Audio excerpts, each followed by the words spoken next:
ছেলে তার বাবার কাছে আবদার করলো একটা দামি স্মার্টফোনের জন্য। বাবা বললেন, সামনের মাসে মাইনে পেলে কিনে দেবো খোকা। ছেলেটি রেগে গিয়ে বলল, তুমি সব সময় একই কথা বলো, তোমার তো নিজের জন্যই একটা ভালো জামা কেনার ক্ষমতা নেই, আমাকে কি দেবে? বাবা চুপ করে মাথা নিচু করে ঘর থেকে বেরিয়ে গেলেন। কয়েকদিন পর ছেলেটি বাবার অফিসের ব্যাগে কিছু খুঁজতে গিয়ে একটা পুরনো ডায়েরি পেল। সেখানে দেখলো বাবা গত 5 বছর ধরে তার প্রতিটি খরচের হিসাব রেখেছেন, কিন্তু নিজের জন্য কোনো নতুন জামা বা জুতোর খরচ সেখানে লেখা নেই। ছেলেটি সেদিন দুপুরে বাবার অফিসের সামনে গিয়ে দাঁড়ালো। সে দেখলো অফিস ছুটির পর বাবা বাড়ি না ফিরে পাশের এক কোল্ড স্টোরেজে মালপত্র নামানোর কাজ করছেন। প্রচন্ড রোদে বাবার সেই পুরনো শার্টটা ঘামে ভিজে গায়ের সাথে সেটে আছে। ছেলেটি বুঝতে পারলো তার শখের ফোন কেনার টাকা জোগাড় করতেই বাবা এই বয়সে হাড় ভাঙা খাটুনি খাচ্ছেন। বাবার এই কষ্ট দেখে ছেলেটির বুক ফেটে কান্না এলো। কিন্তু তার আগে ছোট্ট একটা চ্যালেঞ্জ। আজ কোনো সেলিব্রিটির জন্য নয়, যে বাবা নিজে হাড় ভাঙা পরিশ্রম করে আপনাকে একটা সুন্দর ভবিষ্যৎ উপহার দিয়েছেন, সেই মা বাবার জন্য কে এই ভিডিওটা 3 সেকেন্ডের মধ্যে লাইক আর চ্যানেলটা সাবস্ক্রাইব করুন।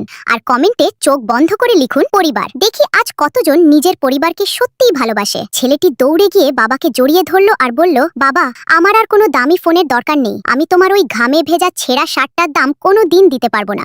আমার শুধু তোমরা পাশে থাকলেই হবে। বাবা ছেলেকে বুকে টেনে নিয়ে বললেন, পাগল ছেলে, তোদের মুখে হাসি দেখলেই তো আমার সব ক্লান্তি দূর হয়ে যায়।